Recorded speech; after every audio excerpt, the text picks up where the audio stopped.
अस्सलाम वालेकुम। सियाणे कहते हैं भी यारी होवे छोलियां दा वढ ना होवे। ਉਹ ਤਾਂ ਕਹਿੰਦੇ ਸੀ ਵੀ ਛੋਲਿਆਂ ਦਾ ਵੱਢ ਹੀ ਨਹੀਂ ਹੁੰਦਾ ਵੀ ਉਹ ਜੜੋਂ ਪੱਟੇ ਜਾਂਦੇ। ਮੈਂ ਕਹਿੰਦਾ ਭਲੇ ਸਮਾਂ ਦੇ ਵਿੱਚ ਨਾ ਯਾਰ ਯਾਰਾਂ ਤੋਂ ਜਾਨ ਵਾਰ ਦਿੰਦੇ ਸੀ। ਅੱਜ ਕੱਲ ਤਾਂ ਹਾਲਾਤ ਹੀ ਕੋਈ ਨਹੀਂ। ਤੂੰ ਯਾਰ ਤੋਂ 50 ਰੁਪਏ ਮੰਗ ਕੇ ਦੇਖ ਲੈ ਹੁਣ, ਉਹ ਅੱਗੋਂ ਕਹੂਗਾ ਯਾਰ ਤੂੰ ਦਿਹਾੜੀ ਪਹਿਲਾਂ ਤਾਂ ਦੱਸਣਾ ਸੀ। ਬੰਦਾ ਪੁੱਛੇ ਵੀ ਬੜੀ ਰਕਮ ਤੂੰ ਬੈਂਕ ਚੋਂ ਕਢਾ ਕੇ ਦੇਣੀ ਕਿ ਜ਼ਮੀਨ ਵੇਚ ਕੇ ਦੇਣੀ ਵੀ ਜਿਹੜਾ ਤੈਨੂੰ ਦਿਹਾੜੀ ਦਾ ਟਾਈਮ ਚਾਹੀਦਾ। ਸਕੂਟਰ ਮੰਗ ਲਾ, ਆਪਣਾ ਤਾਂ ਕਹਿਣਗੇ ਪੈਟਰੋਲ ਹੈ ਨਹੀਂ ਜਾਂ ਅੱਬਾ ਨਹੀਂ ਮੰਨਦਾ। ਤੇ ਆਪ ਦੀ ਵਾਰੀ ਸਾਡਾ ਅੱਬਾ ਜਾਲੀ ਹੈ ਜਾਂ ਅਸੀਂ ਬਗੈਰ ਅੱਬੇ ਤੋਂ। ਮੈਂ ਕਹਿੰਦਾ ਤੂੰ ਆਪਣੇ ਦਿੱਤੇ ਹੋਏ ਪੈਸੇ ਮੰਗ ਲਾ ਧਾਰ ਤੇ ਉਹ ਯਾਰੀ ਮੁੱਕ ਗਈ ਬਸ। ਇਹ ਤਾਂ ਹਾਲਾਤ। ਯਾਰੀ ਤਾਂ ਐਸੀ ਸ਼ੈ ਸੀ, ਮੈਂ ਕਹਿੰਦਾ ਜਿਹਨੂੰ ਯਾਰੀ ਦਾ ਨਹੀਂ ਪਤਾ ਉਹਨੂੰ ਕਾਸੇ ਦਾ ਵੀ ਨਹੀਂ ਪਤਾ ਵੀ ਇਹ ਕਿਹੜਾ ਸਕੂਲਾਂ 'ਚ ਪੜ੍ਹਾਈ ਜਾਂਦੀ। ਸਿਆਣੇ ਕਹਿੰਦੇ ਸੀ ਯਾਰ ਪੁਰਾਣੇ ਰੁੱਖ ਤਰ੍ਹਾਂ ਹੁੰਦਾ ਵੀ ਉਹਦੀ ਛਾਂ 'ਚ ਬੰਦਾ ਕਿਤੇ ਬੈਠਦਾ ਹੇਠ।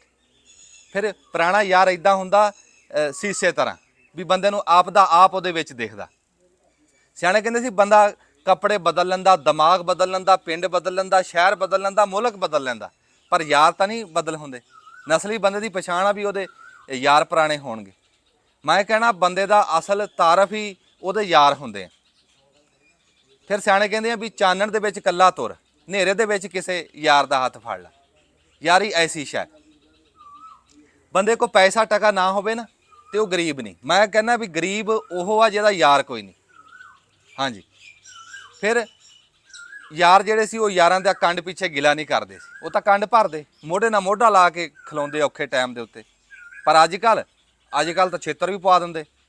ਉਹ ਜਿੱਦਾਂ ਕੋਈ ਯਾਰ ਗਿਆ ਨਾ ਕਿਸੇ ਯਾਰ ਦੇ ਵਿਆਹ 'ਚ ਤੇ ਉਹ ਬਰਾਤ ਟੁੱਕੀ ਤੇ ਉਹ ਮੁੰਡੇ ਦਾ ਪਿਓ ਕਹਿੰਦਾ ਵੀ ਮੈਂ ਮੁੰਡੇ ਦਾ ਪਿਓ ਆ, ਕਿੱਥੇ ਕੁੜੀ ਦਾ ਪਿਓ। ਉਹਨਾਂ ਨੇ ਚੰਗਾ ਖੌਰੂ ਪਾਇਆ, ਨਾਚ ਨੂਚ ਕੀਤਾ, ਵਾਹ ਵਾਹ। ਫਿਰ ਮੁੰਡੇ ਦਾ ਮਾਮਾ ਨਿਕਲਿਆ ਕਿ ਮੈਂ ਮੁੰਡੇ ਦਾ ਮਾਮਾ, ਕਿੱਥੇ ਕੁੜੀ ਦਾ ਮਾਮਾ। ਉਹ ਮਿਲਣੀ ਕੀਤੀ, ਉਹ ਚੰਗਾ ਉਹਨਾਂ ਨੇ ਡਾਂਸ ਕਰਿਆ ਤੇ ਭੰਗੜਾ ਪਾਇਆ। ਲੈ ਇੰਨੇ 'ਚ ਉਹ ਮੁੰਡੇ ਦਾ ਯਾਰ ਵੀ ਤਪ ਗਿਆ। ਉਹ ਬੋਲਿਆ ਕਿ ਮੈਂ ਮੁੰਡੇ ਦਾ ਯਾਰ ਆ, ਕਿੱਥੇ ਕੁੜੀ ਦਾ ਯਾਰ। ਪਵਾ ਤੇ ਛੇਤਰ।